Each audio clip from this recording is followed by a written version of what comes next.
To many Kenyans living in the United States of America and in many parts of the West, the name Swahili Village is very familiar.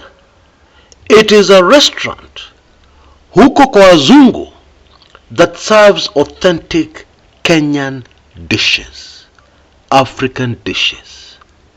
Because I know many of us don't realize this, but it happened to me once when I was very young, many years ago. I didn't know how much I loved ugali.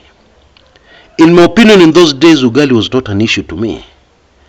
But when I went without it for a week, I was in trouble. I was craving.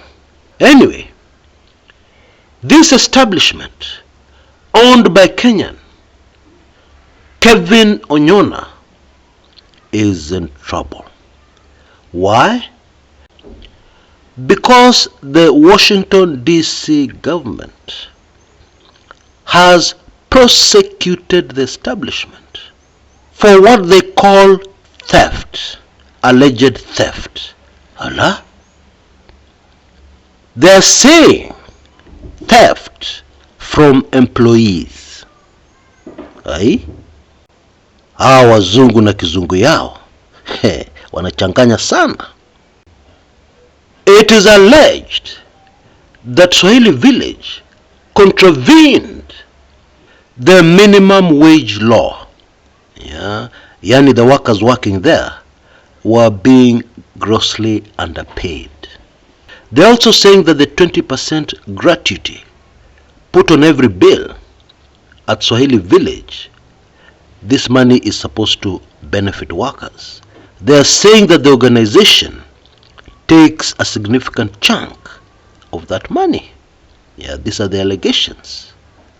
Our beloved Swahili Village is facing this kind of allegations, this kind of prosecution.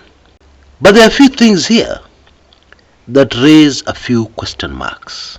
Okay, now most of the workers at Swahili Village are, of course, and I'm sure you've already guessed, are immigrants.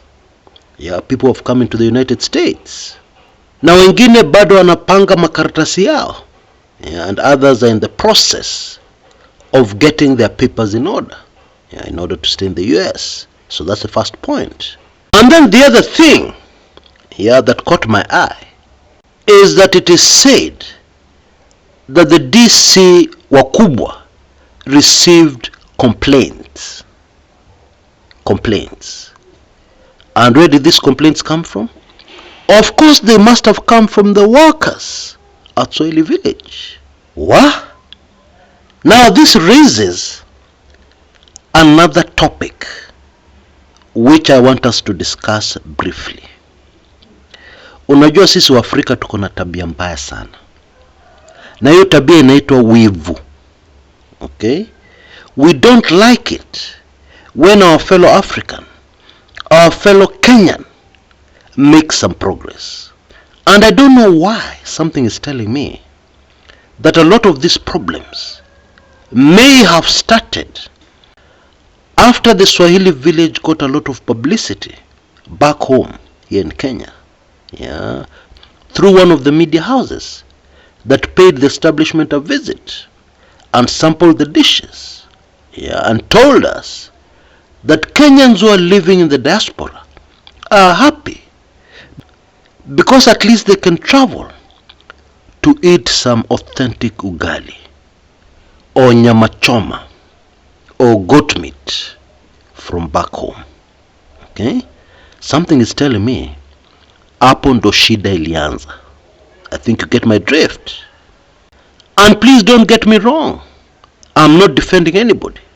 And in any case, this is an issue that is going to the courts. So I'm not defending anybody.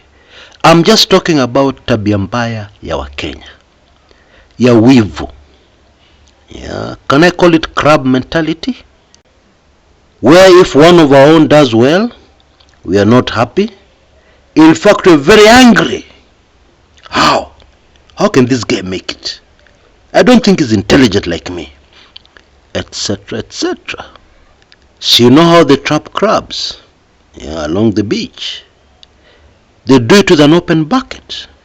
And all you have to do is to make sure that you have trapped more than one crab. Because what will happen is that immediately one tries to climb out, instead of the other crab assisting it, it will pull that crab back in to the bucket, so that both of them are trapped. And they will never escape. Leave that open bucket there for days. Maybe you'll just come and find both of them are exhausted, trying to stop each other from escaping. That is our mentality. That is so sad. But that is the reality. Until next time, this is Chris Kumekucha.